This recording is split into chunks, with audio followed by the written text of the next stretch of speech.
2LB5 Tema Prakonsepsi.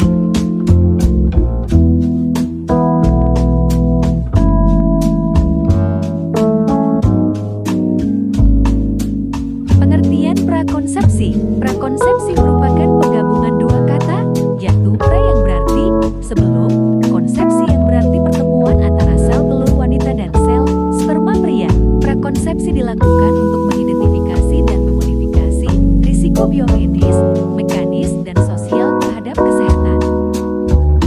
Tujuan dari prakonsepsi: pertama, meningkatkan pengetahuan, sikap, dan perilaku yang berhubungan dengan kesehatan prakonsepsi. Kedua, meyakinkan bahwa semua wanita usia subur bisa menerima pelayanan perawatan prakonsepsi yang akan memungkinkan mereka akan kesehatan yang optimal. Ketiga, mengurangi risiko lahir cacat. Keempat, mengurangi hasil kehamilan yang merugikan. Faktor yang mempengaruhi persiapan dan perencanaan kehamilan. Pertama, faktor sosial dan budaya. Usia, pendidikan, pengetahuan, status, pernikahan, suku, dan budaya. Kedua, faktor ekonomi atau finansial, pekerjaan dan penghasilan. Ketiga, faktor kesehatan, riwayat kesehatan atau penyakit yang diderita dan riwayat kehamilan atau persalinan sebelumnya. Keempat, faktor psikologi, kesiapan menerima kehamilan dan jumlah anak. Menurut WHO 2013, pelayanan kesehatan masa sebelum hamil adalah penyediaan pelayanan kesehatan komprehensif yang meliputi promotif, preventif, kuratif, dan intervensi sosial sebelum terjadinya kehamilan yang bertujuan untuk: pertama, menurunkan angka kematian ibu dan bayi. Dua, mencegah kehamilan yang tidak diinginkan. Tiga, mencegah terjadinya komplikasi selama kehamilan dan persalinan. Keempat, mencegah terjadinya kematian bayi dalam kandungan, prematuritas, baby alarm. 5. Mencegah kelainan bawaan pada bayi. 6. Mencegah infeksi neonatal. 7. Mencegah stunting dan KEK. 8. Mencegah penularan HIV dan IMS dari ibu ke anak. Kesembilan, menurunkan risiko kejadian kanker pada anak. 10. Menurunkan risiko diabetes tipe 2 dan gangguan kardiovaskular di kemudian hari. Hal apa saja yang harus dipersiapkan sebelum kehamilan? Pertama, kesiapan fisik. Pengaruh fisik juga sangat mempengaruhi proses kehamilan. Kedua, kesiapan finansial. Persiapan finansial bagi ibu yang akan merencanakan kehamilan. Ketiga, persiapan pengetahuan dalam merencanakan kehamilan yang sehat dan aman. Keempat, persiapan aspek usia. Pada usia di bawah 20 tahun merupakan salah satu faktor yang mempengaruhi perencanaan kehamilan. Kelima, kesiapan aspek psikologis. Apabila memutuskan untuk hamil, sebaiknya mulai menjalani konseling prahamil. Kebutuhan pada masa konsepsi atau masa sebelum mempersiapkan kehamilan, yaitu karbohidrat, protein, lemak, serat, vitamin D, cairan yang cukup, zinc, vitamin E. Karbohidrat. Karbohidrat merupakan sumber energi utama tubuh.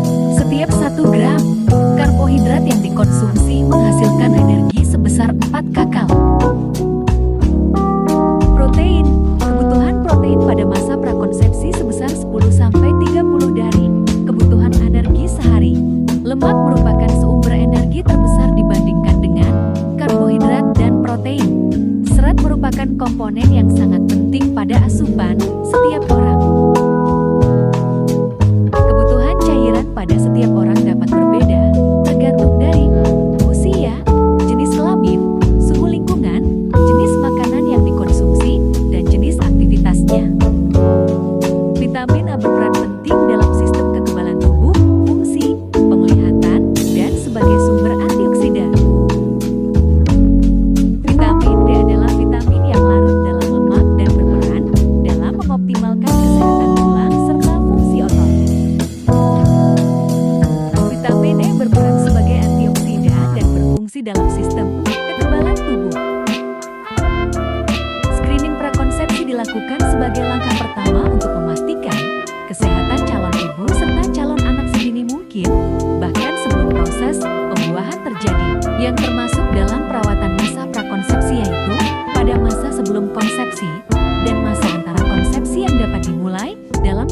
waktu 2 tahun sebelum konsepsi WHO 2013. Manfaat screening prakonsepsi.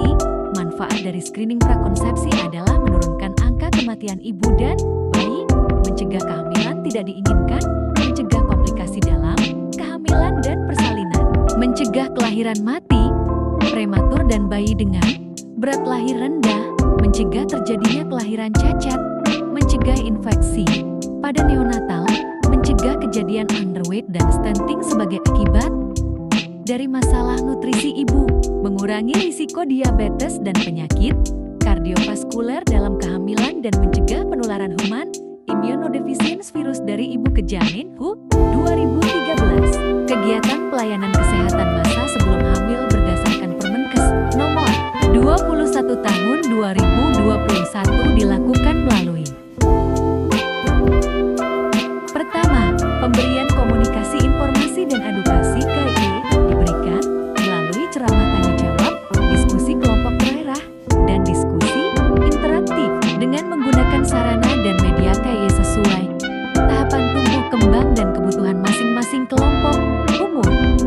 Kedua, pelayanan konseling dapat diberikan secara individual, berpasangan, atau kelompok sesuai kebutuhan klien dan diberikan di fasilitas pelayanan kesehatan dan atau fasilitas lainnya. Ketiga, pelayanan screening kesehatan dilakukan melalui anamnesis, dilakukan untuk memperoleh informasi tentang keluhan, penyakit yang diderita, riwayat penyakit, faktor risiko, termasuk deteksi dini masalah kesehatan jiwa. B. Pemeriksaan fisik paling sedikit meliputi pemeriksaan tanda vital, pemeriksaan status gizi, pemeriksaan tanda dan gejala anemia, dan pemeriksaan fisik lengkap sesuai indikasi medis. C. Pemeriksaan penunjang merupakan pelayanan kesehatan yang dilakukan berdasarkan indikasi medis dan atau kebutuhan program kesehatan. Apabila pada hasil pelayanan screening ditemukan permasalahan kesehatan, wajib ditindaklanjuti sesuai dengan ketentuan peraturan perundang-undangan. Keempat, pemberian imunisasi dilakukan dalam upaya pencegahan dan perlindungan terhadap penyakit yang dapat dicegah dengan imunisasi dalam rangka menyiapkan kehamilan yang sehat bagi ibu dan bayi, didasarkan pada hasil screening status imunisasi dan dilaksanakan sesuai dengan ketentuan peraturan perundang. Kelima, pemberian suplementasi gizi bertujuan untuk mengoptimalkan asupan gizi pada masa sebelum hamil. Keenam, pelayanan medis dan atau pelayanan kesehatan lainnya merupakan tata laksana untuk menindaklanjuti masalah kesehatan yang ditemukan pada masa sebelum hamil, dilaksanakan sesuai dengan standar pelayanan dan ketentuan peraturan perundang-undangan. Screening apa saja yang dilakukan sebelum prakonsepsi? Screening prakonsepsi. 1. Pemeriksaan Koch. Pemeriksaan Koch untuk mendeteksi adanya toxoplasmosis, rubella, cytomegalovirus, dan herpes simplex virus dengan cara mengecek X dan IgG. Kedua, analisis sperma. Pemeriksaan analisis sperma dilakukan untuk mengidentifikasi jumlah sel sperma, bentuk atau